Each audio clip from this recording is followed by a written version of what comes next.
பக்கமாக தமிழகத்தில் நடந்து கொண்டிருக்கக்கூடிய அதர்மம் ஒரு பக்கமும் தர்மம் ஒரு பக்கமும் நடக்கக்கூடிய தேர்தல். அதனால கோவை மக்கள் அடுத்த 40 நாட்கள் பார்ப்பாங்க. தமிழகத்தில் எங்கேயுமே இல்லாத அளவுக்கு பணமழை இங்கே பொழியும். கட்சிகள் தயாராகி இருக்கின்றார்கள். இலவசங்கள் அள்ளி தெளிக்கப்படும், அதற்கும் தயாராகி இருக்கின்றார்கள். எங்களுக்கு தெரியும், திமுக முதலமைச்சரே வந்து கோவையில் 40 நாள் உட்கார்ந்தாலும் சரித்திர மார்ஜின்ல பாரதிய ஜனதா கட்சி கோயம்புத்தூர் பாராளுமன்றத்தில் வெற்றி பெறும். நாங்கள் சவால் விடுறோம். தமிழகத்தினுடைய முதலமைச்சர் வந்து 40 நாள் இங்க கேம்ப் அடிக்கணும். கோயம்புத்தூர் மக்கள் தெளிவாக இருக்கின்றார்கள். மாற்றம் வேண்டும். கோயம்புத்தூர்ல வளர்ச்சி இல்லை. ஆனால் நீங்க சொன்ன நபர் என்ன, திமுகவினுடைய எல்லா அமைச்சர்களும் வரட்டும், முதலமைச்சரும் வரட்டும், 40 நாள் இங்கே இருக்குது. நாங்கள் தயார், மக்கள் தயார். கோயம்புத்தூர் பாராளுமன்றத்துக்கு உட்பட்ட அன்பு சொந்தங்கள் எல்லோரும் தயாராக இருக்கின்றார்கள். தமிழகத்தினுடைய அரசியல் மாற்றம் கோயம்புத்தூரிலிருந்து ஆரம்பமாக வேண்டும். வளர்ச்சிக்கான அரசியல் கோயம்புத்தூரிலிருந்து ஆரம்பமாக வேண்டும்.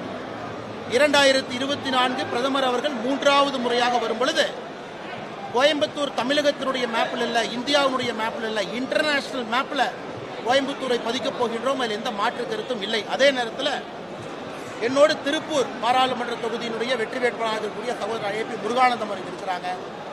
அவர்களுக்கும் எங்களுடைய அன்பார்ந்த வாழ்த்துக்களை தெரிவித்துக் கொள்கின்றோம். தமிழகத்தில் பாரதிய ஜனதா கட்சி போட்டியிடக்கூடிய எல்லா தொகுதிகளும் பாரதிய ஜனதா கட்சியினுடைய சின்னத்தில் நம்முடைய கூட்டணி கட்சி நண்பர்கள் போட்டியிடக்கூடிய எல்லா தொகுதிகளுக்குமான வேட்பாளரை அறிவித்திருக்கின்றோம். அதே நேரத்தில் நம்முடைய கூட்டணி கட்சி தலைவர்கள் மீதம் இருக்கக்கூடிய எல்லா தொகுதியில் அவங்க எங்க போட்டியிடுறாங்களோ அதற்கான வேட்பாளர் அறிவித்திருக்கின்றார்கள். இந்த சரித்திர தேர்தல் 2024 39 பாராளுமன்றத்தையும் தேசிய ஜனநாயக கூட்டணி தமிழகத்தில் வென்று ஒரு பெரிய சரித்திரம் ஜூன் 4ஆம் தேதி தமிழகத்திலிருந்து ஆரம்பமாகும். அதில் எந்த மாற்று கருத்தும் இல்லை. டெல்லி அரசியல தனக்கு விருப்பம் இல்லை, தமிழ்நாட்டு அரசியல் தான் விருப்பம் ஏற்கனவே கடந்த முறை பேட்டியில் சொல்லி இப்பொழுது அதே தான் சொல்றேன். டெல்லி அரசியல் இருக்க விருப்பம் இல்லை, தமிழக அரசியல் தொடர்ந்து இருப்பேன். நீங்க கேட்க சொல்றேன். மோடி அவர்கள் போட்டியிட என்று உத்தரவிட்டிருக்கின்றார், அதற்காக போட்டியிடுகிறார். மோடி அவர்களுடைய உத்தரவை மதிக்க தெரிந்தவன் நான். குறிப்பாக தமிழகத்தில் வளர்ச்சி எல்லா இடத்துக்கும் வரணும். 2026 பாரதிய ஜனதா கட்சி ஆட்சி அமைக்கும் பொழுது மக்கள்கிட்ட நாங்கள் காட்டணும். எதை காட்டுவாங்க? மக்கள்கிட்ட எங்களுடைய பாராளுமன்ற உறுப்பினர்கள் மக்கள்கிட்ட காட்டணும். 1.5 ஆண்டுகள் 2 ஆண்டுகள்ல என்ன மாற்றம் தமிழகத்திற்கு வந்திருக்குன்னு நாங்கள் காட்டணும்.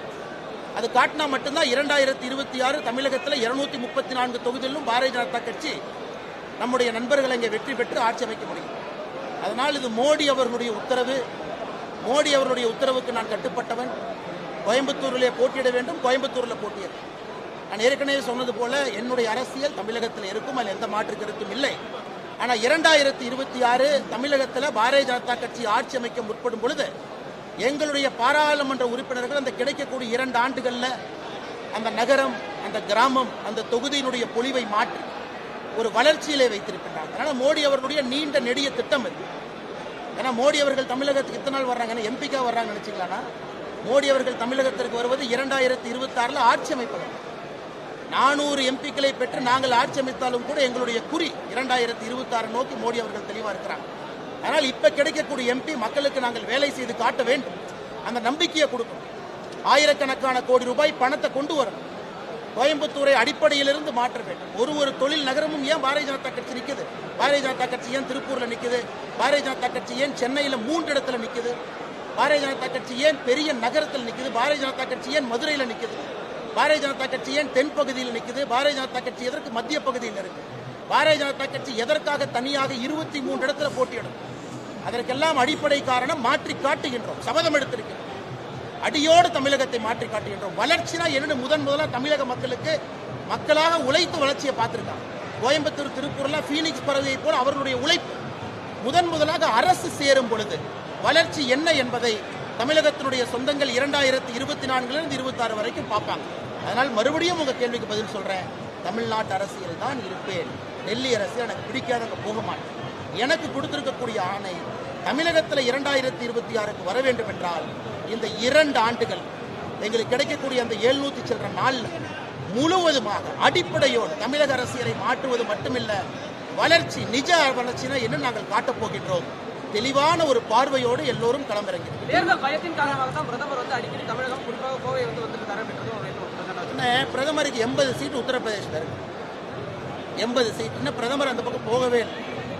இன்னும் பிரதமருடைய பிரச்சாரம் என்பது நார்தன் இந்தியாவில் ஆரம்பிக்கவே இல்லை. பிரதமர் அவர்கள் இன்னைக்கு பிரதமர் அவர்கள் தேர்தல் அறிவித்த பிறகு அரசு முறை பயணமாக 2 நாள் பூட்டான்ல இருக்கார். இன்னைக்கு பிரதமர் அரசு முறை பயணமாக பூட்டான், நாளைக்கு பிரதமர் அரசு முறை பயணமான பூட்டான். இதுல தோல்வி பயம் தெரியுதா உங்களுக்கு? தேர்தல் அறிவித்த பிறகு ஏதாச்சும் ஒரு பிரதமர் அரசு முறை பயணமாக வெளிநாட்டுக்கு போய் பார்த்திருக்கீங்களா? இது தோல்வி பயமா? அதனால யாராவது உங்ககிட்ட அந்த கேள்வி சொல்லியிருந்தாங்க, எதிர்க்கட்சி நண்பர்கள் சொன்னாங்கன்னா அவர்களுக்கு அரசியல் தெரியவில்லை என்றார். தேர்தலுக்கு நடுவில் ஒரு பிரதமர் தன்னுடைய கமிட்மெண்ட்டை காப்பாற்றி அண்டை நாடு, பக்கத்து நாடு, நட்பு நாடு பூட்டானுக்கு போறாங்க. அது பூட்டானுடைய உயரிய விருது இன்னைக்கு பிரதமர் கிடைத்திருக்கு.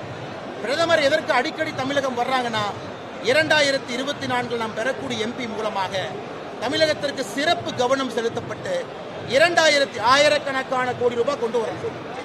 ஒரு எம்பி எங்க இருக்கிறாங்களோ அடிப்படையோடு மாற்றி காட்டுகிறது. சபதம் எடுத்து பிரதமர் களமிறக்கி இருக்கின்றார். அந்த 700 நாட்கள் மக்களுடைய அன்புல பாரதிய ஜனதா கட்சி வெற்றி பெற்ற பிறகு அந்த 700 நாட்கள் நீங்க களப்பணியை பார்த்து தமிழக மக்கள் முடிவு செய்வார்கள். 234 234 பாரதிய ஜனதா கட்சி ஜெயிக்கும். ஆனால் நாங்கள் ஒரு தேர்தலுக்கு 1 ஆண்டு 2 ஆண்டுக்கு வேலை செய்வர்கள் கிடையாது. கலாச்சார மாற்றத்திற்காக இந்த 2024 தேர்தல் இருக்கு. திமுக தேர்தல் அறிக்கை என்ன? திமுகவுக்கு தேர்தல் வருவதும் தேர்தல் அறிக்கை கொடுப்பதும் தேர்தல் அறிக்கையில் சொல்லி இருப்பதெல்லாம் செய்யாமல் இருப்பதும் அதன் பிறகு அடுத்த தேர்தல் வந்த பிறகு மறுபடியும் அந்த அறிக்கையை டைப் அடிச்சு சிலிண்டர் 100 ரூபா குறைக்கணும்னு சொன்னா 500 ரூபான்னு போடுவோம், பெட்ரோல் 5 ரூபான்னு சொன்னா 30 ரூபான்னு போடுவோம். இந்த தேர்தலும் பண்ண மாட்டாங்க. 2026 தேர்தல் பெட்ரோல் இலவசமா கொடுப்பாங்க பாருங்க. 2026 தேர்தல் பெட்ரோல் டீசல் இலவசம். வீட்டில் பைப் போட்டு விட்டுருவோம், நீங்க அப்படியே வண்டி கொண்டே ஓசை போட்டீங்கன்னா அப்படியே பெட்ரோல் உள்ள வந்துடும். அதனால் சகோதர சகோதரிகளே, வீட்டில் டாய்லெட் பேப்பர் இல்லை என்றால் திமுகவுடைய தேர்தல் அறிக்கையை பயன்படுத்துங்க. பொட்டணம் கட்டுறதுக்கு வீட்டில் நம்முடைய சகோதரிகள் சாமான வாங்குறீங்கன்னா திமுக தேர்தல் அறிக்கையை கழிச்சு பொட்டணம் கட்டுங்க. அதனால் சகோதர சகோதரிகளே, பாரதிய ஜனதா கட்சியினுடைய தேர்தல் அறிக்கை நான் சவால் விட்டுக்கிட்டு இருக்கேன். 295 பாயிண்ட் 2019 தேர்தல் அறிக்கையில விட்டிருக்கின்றோம், சவால் விட்டுக் கொண்டிருக்கின்றோம். 295 நிறைவேற்றிவிட்டு 2024 தயாராயிருக்கும். 2019 பாரதிய ஜனதா கட்சியினுடைய தேர்தல் அறிக்கையை பாருங்க. இன்னைக்கு 2024 எங்க தேர்தல் அறிக்கை வரப்போகுது. 2024 தேர்தல் அறிக்கை வந்த பிறகு மக்களுக்கு தெரியும். 5 ஆண்டுகள்ல முழுமையாக 2024 தேர்தல் அறிக்கையும் நிறைவேற்றுவோம்னு தெரியும். இது ஏதோ இந்த காகிதம், இந்த போண்டா சாப்பிட்றதுக்கு, பஜ்ஜி சாப்பிட்றதுக்கு திமுகவுடைய தேர்தல் அறிக்கையை பயன்படுத்தும். கொஞ்சம் சத்தமா சொல்லுங்க. எனக்கு இந்த வேட்பாளர்கள் எல்லாம் மரியாதை இருக்குல்ல, எனக்கு என்ன அவங்களோட சண்டை. எங்களுடைய சண்டை ஏதோ தயவு செஞ்சு இந்த வேட்பாளர்கள், அதிமுக வேட்பாளர்கள், திமுக அவங்க வேட்பாளர், அவங்களோட சண்டை எங்களுக்கு இல்ல. என்னுடைய பிரச்சாரத்தில் அவங்க பேரை கூட நான் பயன்படுத்த போறது இல்லைங்க, பாப்பீங்க. அவங்களோட எனக்கு என்ன சண்டை? என் சண்டை அறிவாலயத்தோடு, என் சண்டை கோபாலபுரத்தோடு, என் சண்டை தமிழகத்தினுடைய ஆதிக்க சக்திகள் வளர்ச்சியை யார் தடுத்திருக்கின்றார்களோ அவர்களோடு. என் சண்டை கீழே இருக்கவங்களோட கிடையாது. இவங்களை போய் நிலுப்பாங்கிறாங்க, நிக்கிறாங்க, அடிச்சு பிடிச்சி சீட்டு வாங்கிட்டு வர்றாங்க. அதனால் சகோதர சகோதரி, இந்த தேர்தல் என்பதை ஏற்கனவே சொன்னேன். கோயம்புத்தூர்ல 3 வேட்பாளர்கள் நிற்கிறாங்க, 3 கட்சி, அவர்களுக்கான சண்டை இல்லை. ஒரு பக்கம் தர்மத்திற்கும் அதர்மத்திற்கும், இன்னொரு பக்கம் தமிழகத்தினுடைய அரசியலை அடியோடு மாற்றி காட்ட முடியும் என்ற கோவை பாராளுமன்ற தேர்தல், இன்னொரு பக்கம் வளர்ச்சி, நிஜ வளர்ச்சினா என்னன்னு காட்டக்கூடிய தேர்தல். அதனால் மற்ற வேட்பாளர்கள் என்ன வேணாலும் சொல்லட்டும், எல்லோரின் மீதும் எனக்கு மரியாதை இருக்கு. காரணம் 3 ஆண்டுகளாக, கிட்டத்தட்ட 33 மாதமாக நான் சண்டை வேட்பாளர்கிட்ட போட்டேனா, நான் இங்க இருக்கக்கூடிய அதிமுக நிர்வாகிகிட்ட போட்டேனா, இங்க இருக்கக்கூடிய திமுக மாவட்ட செயலாளர் சண்டை போட்டேனா, என் சண்டை என்ன என்பது உங்களுக்கு தெரியும். கோயம்புத்தூர் பாராளுமன்ற தொகுதியினுடைய மக்களுக்கும் தெரியும் அண்ணாமலை அண்ணன் சண்டை என்ன. அதனாலதான் இன்னைக்கு நான் சொல்றேன், எல்லா அமைச்சர்களும் இங்க இருப்பாங்க, பணத்தை கொண்டு வருவாங்க, 100கணக்கான கோடி ரூபாயை கோயம்புத்தூர்ல செலவு பண்ணுவாங்க. ஆனா அண்ணாமலை இன்னைக்கு சொல்றேன், ஓட்டுக்கு 1 ரூபாய் அண்ணாமலை கொடுக்க மாட்டேன். நீங்க பாருங்க, அடுத்த 40 நாள் பாருங்க, ஓட்டுக்கு 1 ரூபாய் கிடையாது, நத்திங். மக்களை நம்பி கோயம்புத்தூரிலிருந்து மாற்றம் ஆரம்பம் என்று நம்பி பத்திரிகை நண்பர்கள் பூத கண்ணாடி போட்டு பாருங்க. பாரதிய ஜனதா கட்சி இந்த முறை எதுவும் செலவு பண்ண போறது. தமிழக வரலாற்றிலே செலவு குறைந்த தேர்தலாக கோயம்புத்தூர் பாராளுமன்ற தொகுதி தேர்தல் இருக்க வேண்டும் என்கின்ற சங்கல்பத்தோடு வேட்பாளராக வந்திருக்கு. தமிழகத்தினுடைய அரசியல் வரலாற்றில் இது போன்ற தேர்தல் செலவு இல்லாமல் ஒரு தேர்தல் நடத்த வேண்டும், மக்களுக்கு உண்மையான ஜனநாயகத்தை காட்ட வேண்டும். நெக்ஸ்ட் மீடியா நண்பர்கள் சொல்றது, அடுத்த 40 நாட்கள் என்னுடைய பிரச்சாரத்தை, பாரதிய ஜனதா கட்சியினுடைய பிரச்சாரத்தை கோயம்புத்தூர்ல நீங்க பூத கண்ணாடி போட்டு பார்க்கணும். பூத கண்ணாடி போட்டு பார்க்கணும். பாரதிய ஜனதா கட்சி ஏதாச்சும் ஒரு மாடல் கூட வயலேஷன் பண்றாங்களா, பூத கண்ணாடி போட்டு பார்க்கணும். நான் சவால் விடுகின்றேன், எதிர்க்கட்சி நண்பர்கள் 33 மாதமாக சம்பாதிச்ச ஆயிரக்கணக்கான கோடி ரூபாய் பணத்தை வந்து கொட்டு, எல்லாத்தையும் இறக்குங்க, எல்லா அமைச்சர்களையும் கொண்டு வந்து கேம்ப் போடு, முதலமைச்சரை வந்து தங்க வைங்க. ஆனால் கோயம்புத்தூர் மக்கள் இந்த முறை தமிழக அரசியலினுடைய மாற்றத்தை ஜூன் 4ஆம் தேதி கோயம்புத்தூர் பாராளுமன்ற தொகுதியிலிருந்து அதை ஆரம்பிப்பார்கள். அதற்கு நீங்களும் நானும் சாட்சியாக இருப்பேன். நான் ஏதோ பெரிய வேட்பாளர் அப்படிலாம் பார்க்காதீங்க. கோயம்புத்தூரை மக்களை நம்பி அவர்களோடு சேர்ந்து மாற்றம் இங்கிருந்து ஆரம்பிக்க வேண்டும். 2 ஆண்டுகளில் இந்த மாற்றம் தமிழகம் முழுவதும் எடுத்துச் செல்ல வேண்டும் என்பதற்காக இங்கே வந்திருக்கக்கூடிய ஒரு சாதாரண நபராக பாருங்கள்.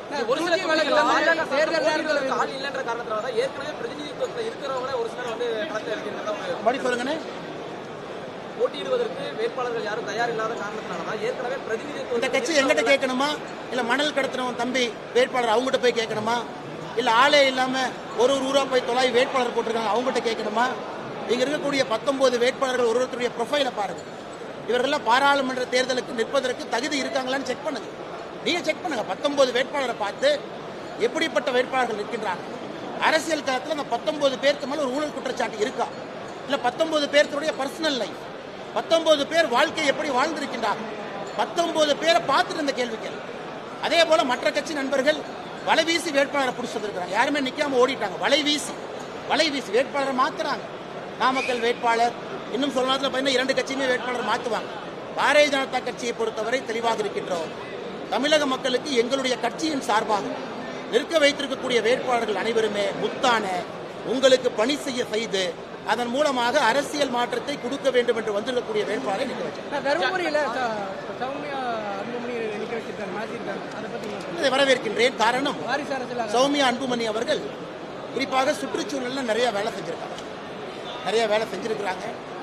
எல்லோருடைய அனுபவம் நம்முடைய தமிழக அரசியலுக்கு வரட்டும், அது பயன்பட வேண்டும். அதன் மூலமாக தமிழகத்தினுடைய வளர்ச்சி இருக்க வேண்டும். அதனால் சகோதரி சௌமியா அன்புமணி ராமதாஸ் அவர்களுக்கு எங்களுடைய நெஞ்சார்ந்த வாழ்த்துக்களை தெரிவித்துக் கொள்கின்றோம். தருமபுரியினுடைய வெற்றி வேட்பாளராக அவர் வருவார். சத்தமா கேளுங்க. பதவியில் இருந்தவர்கள் ஆளுநராக இருந்த அவங்க தமிழிசை சவுந்தரராஜன் ஆகட்டும், எம்எல்ஏவாக நயினார் நாகேந்திரன் போன்றவர்கள் அவங்களை ராஜினாமா பண்ண வச்சுட்டு இறக்குவதற்காக என்ன காரணமா இருக்கு? நான் ஏற்கனவே சொல்லிட்டேனே, 2024 வேலை செய்து காட்ட வேண்டும். மோடி ஐயா அவருடைய தெளிவான திட்டம். முதல்ல அப்படித்தாங்க நான் ஆரம்பிச்சேன். ஆயிரக்கணக்கான கோடி ரூபாய் ஒரு தொகுதி கொண்டு வரணும். எல்லா அடிப்படை விஷயத்தை மாற்றணும். தமிழ்நாடு முழுவதுமே 2 ஆண்டுகளில் வளர்ச்சி பணியை கொண்டு வரணும். மோடி ஐயா அவர்கள் 2024 பாரதிய ஜனதா கட்சியினுடைய எம்பிக்களுடைய வேலையை 2024 அசம்பிளி தேர்தலுக்கு பயன்படுத்த போறாங்க. ஒரு பெரிய திட்டத்தோடு களத்தில் இருக்கின்றோம்.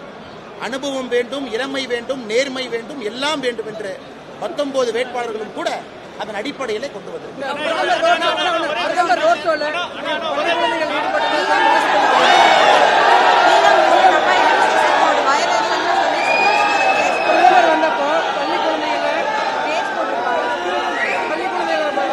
அதாவது பாரத பிரதமருடைய ரோட் ஷோ நடக்குது. லட்சக்கணக்கான சகோதர சகோதரிகள் பார்க்க வர்றாங்க. அன்னைக்கு அந்த பகுதியில் எங்க ரோட் ஷோ வருதோ அரசே அந்த பள்ளியில் இருக்கக்கூடிய பள்ளிகளுக்கு விடுமுறை கொடுத்துருக்காங்க. 12 மணிக்கு மேல ஸ்கூல் இல்லை.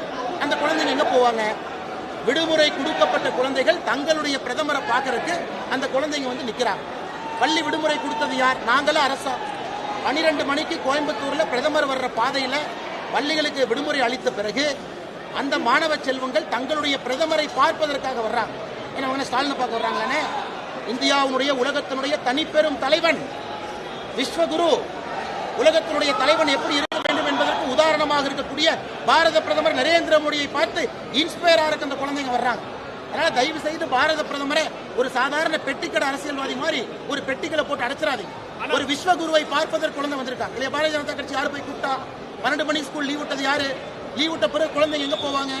அந்த குழந்தைகள் வந்து பாக்குறாங்க. நாங்க போய் கூப்பிட்டு வந்தோமா? பாஜகவை எதிர்த்தா ஒண்ணு ஜெயில் இல்ல பெயில் அப்படின்ற ஒரு விமர்சனத்தை வச்சிருக்காரு. இதை எப்படி பாக்குறீங்க? ஜெயிலுக்கு போனவங்க பெயில் இருக்கவங்க எல்லாம் சொல்றாங்க. நான் என்ன பண்ண முடியும்?